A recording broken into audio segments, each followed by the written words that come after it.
It was my first year at university. I had just finished unpacking all my things into my dorm room. My family said goodbye and left, and I finally had the room to myself. The air felt heavy and still, like the room itself was watching me. I was nervous but excited to start this new chapter. Later that evening, my roommate arrived. From the moment I saw him, I knew something was off. He stood in the doorway with a blank expression, holding a single duffel bag. "Hey, I'm Dan," I said with a smile, reaching out my hand. He stared at it for a few seconds, then gave me the weakest handshake I'd ever felt. "Oh," he muttered quietly, like he just remembered how to talk. I asked, "What's your name?" He paused again before saying, "Dale." I tried to make small talk, asked where he was from, what major he was taking, but all I got were one-word answers and awkward half-smiles. After a few minutes, we were both sitting on our beds in silence, pretending to be busy on our laptops. Something about him made my skin crawl. He wasn't just shy. There was something strange about the way he moved, the way he breathed. He felt wrong. That night, I went to a Welcome Week ice cream social down the hall. I met a few people, laughed, felt normal again. But when I came back to my room, my good mood disappeared instantly. Dale was sitting in the exact same spot as before, eyes locked on his laptop screen, which was showing nothing but a blank Word document. "Hey, what's up?" I asked. He didn't answer. His fingers hovered over the keyboard, but he wasn't typing. Just staring.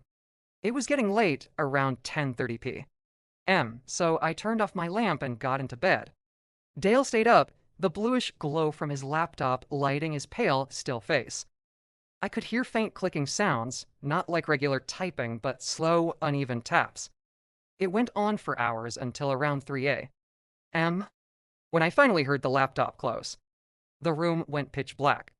I started to drift off, relieved, until something woke me up later. At first, I thought it was a dream. But when my eyes adjusted, I saw that the blinds were slightly open, letting a thin line of moonlight cut across the room. Dale was sitting on the edge of his bed, perfectly still, facing me. His eyes glowed faintly in the pale light. My heart froze. "Dale, what the hell are you doing?" I whispered. He didn't move. Then, in a flat, almost lifeless voice, he said, "Sorry," and slowly lay back down. I didn't sleep after that. I lay there staring at the ceiling, counting his breath slow, heavy, uneven breaths that didn't sound human. The next morning, he was gone. It was Saturday orientation day, so campus was full of new students. I joined my group and tried to forget about him. But as we passed the school gardens, I heard someone whisper, "What's that guy doing?" I looked up and froze. It was Dale. His lips were moving as if he was whispering to the tree. The other students laughed, but I said quietly, "That's my roommate." The laughter stopped. That afternoon, I went straight to the housing office. I told them my roommate was creeping me out, that he stared at me at night, that I didn't feel safe. The woman at the desk didn't seem surprised. She sighed, typed something on her computer, and said, "A student just moved out this morning. You can take his room tomorrow." I felt a wave of relief.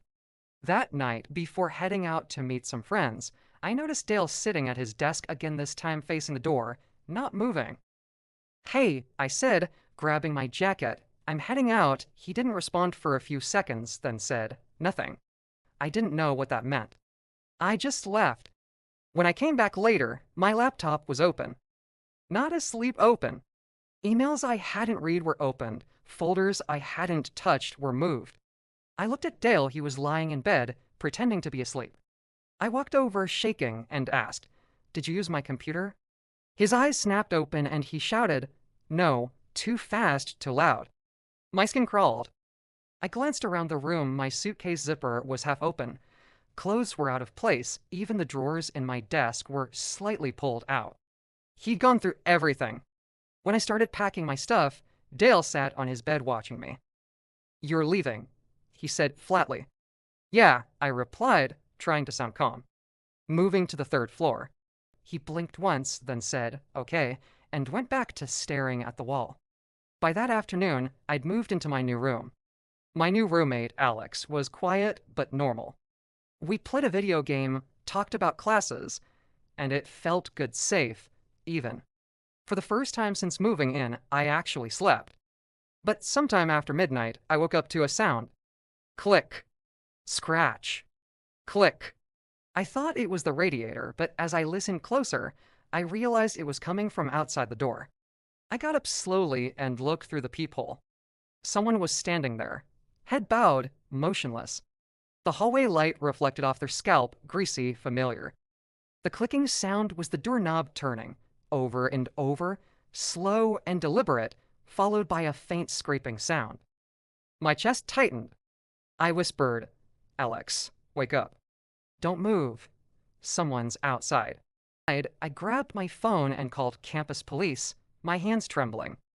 The clicking continued. Then, suddenly, heavy footsteps echoed down the hall. A shout, "Hey, stop right there." When I opened the door moments later, 2 officers were holding someone in cuffs. It was Dale. His eyes looked darker, emptier. He had something in his hand, a bent metal fork from the dining hall, its prongs sharpened 2 points. They said he'd been trying to pick the lock. I told them everything, how he watched me sleep, went through my things, followed me even after I switched rooms. They took him away, and I never saw him again. The rest of my time at university went by normally. I made friends, graduated, moved on. But even now, years later, I still wake up sometimes in the middle of the night to a faint sound. Click. Scratch. Click. I tell myself it's just the house settling, or the pipes. But deep down, I know that sound. And I can't help but wonder, did they ever really expel Dale? Or is he still out there somewhere, waiting for another roommate to fall asleep? It was the first week of my freshman year at the University of Iowa, and that initial buzz of freedom was just starting to feel normal. I was getting comfortable with my roommate, who was a good guy, but he was completely dedicated to one idea, rushing a fraternity. Rush Week itself wasn't until the next week, but this was Iowa, a notorious party school. The unofficial parties were already starting, kicking off that Thursday. My roommate didn't want to go alone, figuring it would be way harder to meet people and make connections if he was by himself. So, he wanted me to go with him. I happily agreed. I had absolutely no interest in pledging or joining a fraternity, but I definitely had intentions to go to parties. I mean, why else go to a party school? My roommate had a whole strategy mapped out. He wanted to go to one frat party on Thursday, then hit different houses on Friday and Saturday. This Thursday night party, however, was what he called his backup. It was perhaps one of the lowest ranked frats on campus. I'm pretty sure it was an underground one, not even officially recognized. His logic was that if the bigger, better frats didn't give him a bid, he needed to have a backup option. That decision led us to a part of town I hadn't seen yet. The frat house was really far from campus, in a much more slum-like downtown area. We pulled up to this rundown corner house, and if it were not for the music blasting so loud the windows were rattling and the cars parked all over the lawn, we would have never ever pictured it as a frat house. It literally looked like they just settled for the first, cheapest house they could find. We walked up and knocked on the door. It was immediately swung open by some short, chubby guy in a plain white t-shirt, holding a red Solo cup.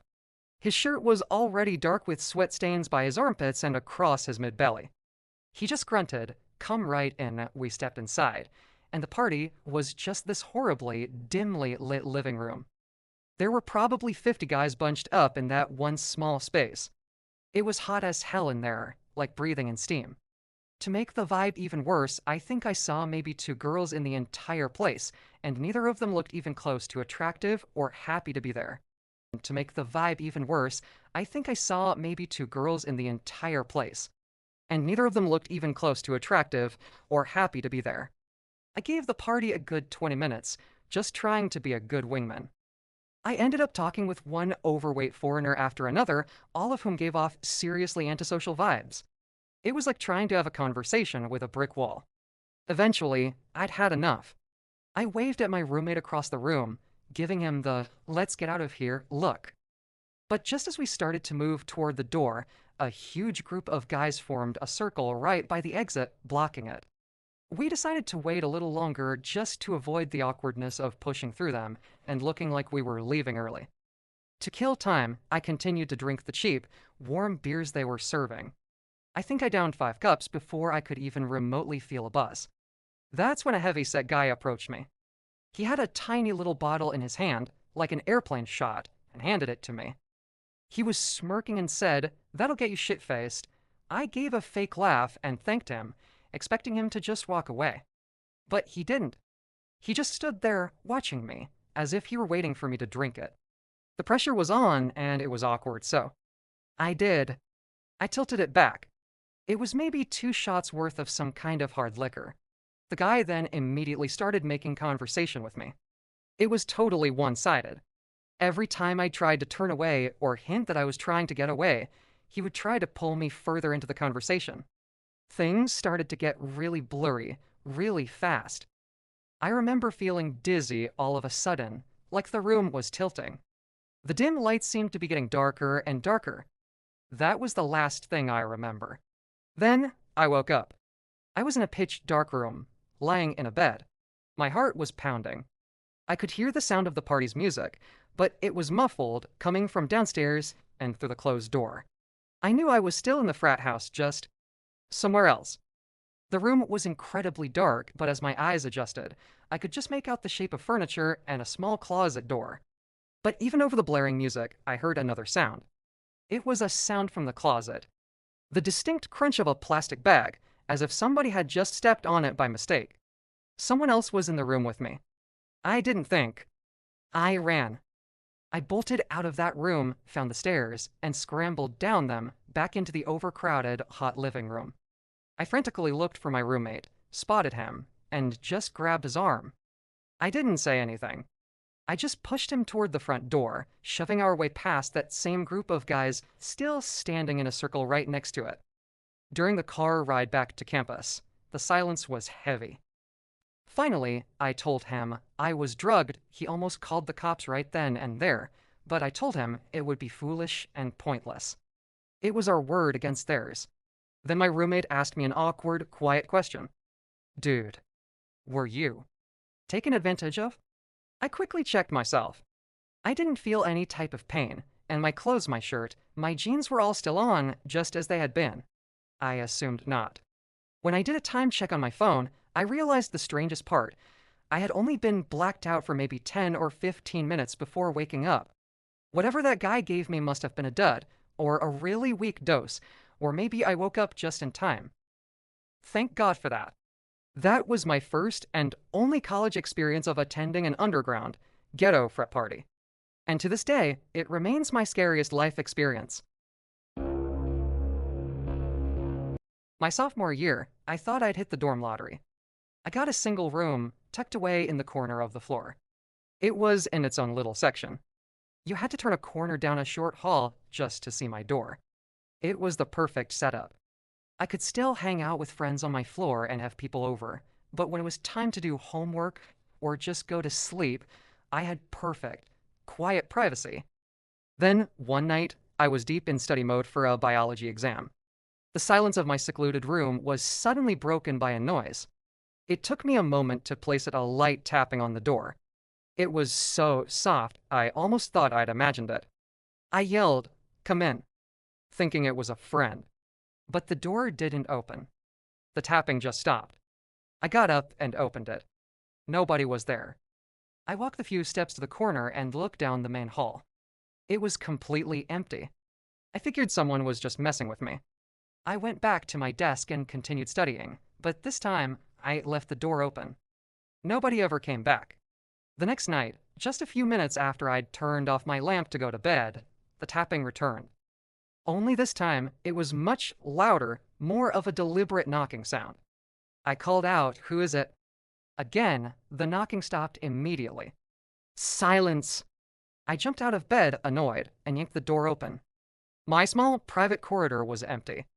I ran the 10 feet to the corner and looked down the main hallway. Again, nobody. Not a soul. The next morning, I asked some of the other kids in the dorm if they'd been pranking me. Everyone said no, and they all seemed genuine. The next night, I woke up after being asleep for about 3 hours.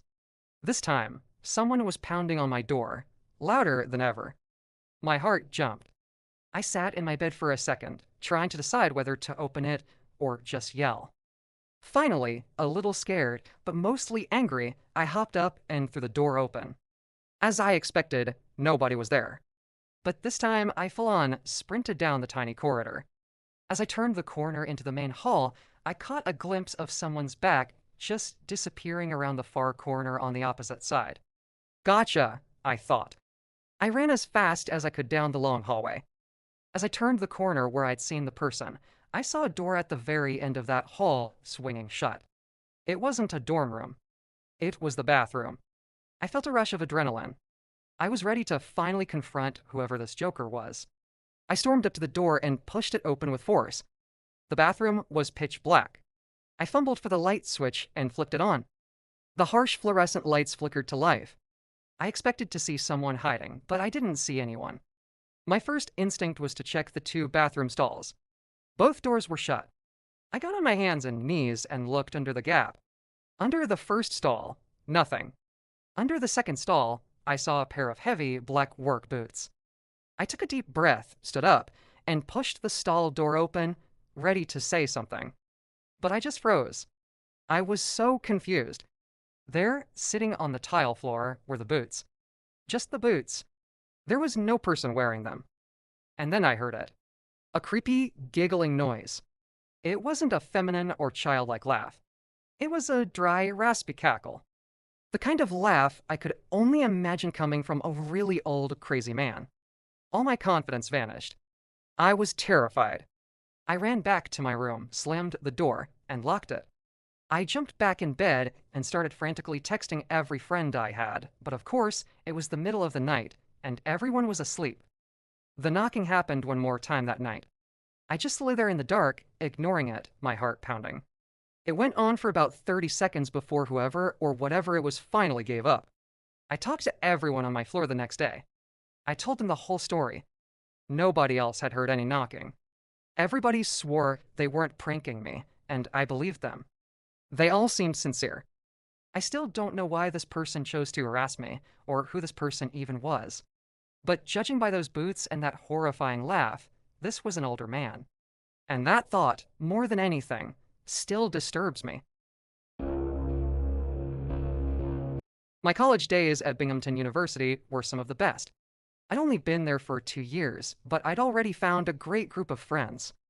We were inseparable, and it felt like we owned the campus. Almost every weekend, we were out doing something, making noise, and just being college kids. But one cool Friday night in October, our usual plans fell through.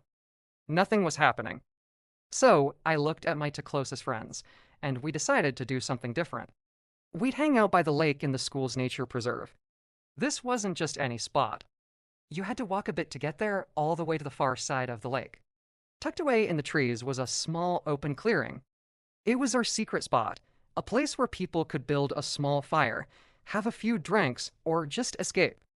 It was so far from the main campus that security never bothered to check it. We loved it because hardly anyone else even knew it existed. That night, we grabbed a pack of beers and made the trek. We got a small, crackling fire going and sat around it, just talking. We called it a bro chat, complaining about classes, talking about girls, planning our futures. The air was cool, the fire was warm, and we felt totally alone. As the hours passed and we finished more beers, everything got funnier. The quiet jokes turned into loud laughs. We were just being goofy, and one of my friends was laughing so hard he was literally rolling around on the ground, clutching his stomach. Then, suddenly, my other friend's head snapped up. His smile vanished. "Shh," he whispered, his eyes wide. We all froze. The laughter died instantly. The only sound was the crackle of the fire. And then we heard it. Crunch. Crunch. Crunch.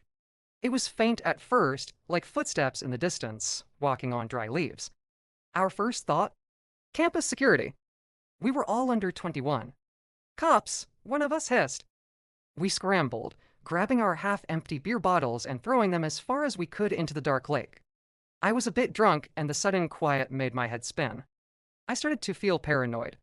The sound of footsteps didn't stop. They kept coming, slow and steady, getting closer. It sounded like just one person walking carefully through the dark woods. A tree branch snapped, loud and sharp, not too far away. All three of us jumped. Nobody yelled out, "Who's there?" We just sat there, frozen in silence, listening. The footsteps didn't come straight toward us. Instead, it started to sound like whoever it was walking around us. A crunch over here, then a rustle over there. They were circling our little campsite in the dark. It felt like a scene from a horror movie, like the Blair Witch Project. We kept hearing leaves crunching and small branches breaking, first on our left, then behind us, then on our right. We tried to laugh it off, whispering, "Dude, what is that?" But the nervous laughter died pretty quickly. I was genuinely getting scared. Then, out of nowhere, thud. A large tree branch landed right in the middle of our fire pit, sending a shower of sparks and ash flying up. We all screamed. One of my friends didn't even hesitate. He just sprang to his feet and sprinted off into the blackness of the woods, disappearing instantly. My other friend and I stayed frozen for just one more second, staring at the branch in the fire. Was this a prank? Was it our other friend? Before I could even finish the thought, he screamed again, a sharp cry of pain. He'd been hit in the face by another branch, thrown from the darkness. That was it. I grabbed our backpack, yanked my friend up by the arm, and we ran. We didn't look back. We just crashed through the trees as fast as we could, heading in the direction we thought the dorms were. We could hear running behind us, the same heavy footsteps chasing us through the woods. We burst out of the trees and onto the paved road near the edge of the nature preserve. We bent over, gasping for air, our lungs burning. We thought we were safe, but then we heard it again. The footsteps had followed us out of the woods and were getting closer, just on the other side of the road. We didn't wait. We ran the rest of the way, a flat-out sprint across the empty lawns, not stopping until we slammed through the doors of our dorm building. We ran up to our other friend's room and found him already there, pale and shaking. We locked the door, ran to the window, and looked back toward the woods. And we saw him. There was a figure, just a dark silhouette, pacing back and forth along the tree line where we had just come from. It was too dark to see a face, but they just walked back and forth, watching the dorm. A car's headlights swept across the road, and the person stepped back, disappearing into the shadows of the trees. As soon as the car passed, they stepped back out, resuming their pacing. We watched for a few minutes, terrified. Then, as silently as they appeared, the figure turned and vanished back into the woods. We never saw them again. We ended up cracking open more beers right there in the dorm room, trying to laugh about it, trying to calm our nerves. But the next morning, when we were sober, we all talked about it. We realized how terrifying it had actually been. After that night, our group still hung out every weekend. But we never, ever went back into those woods after dark.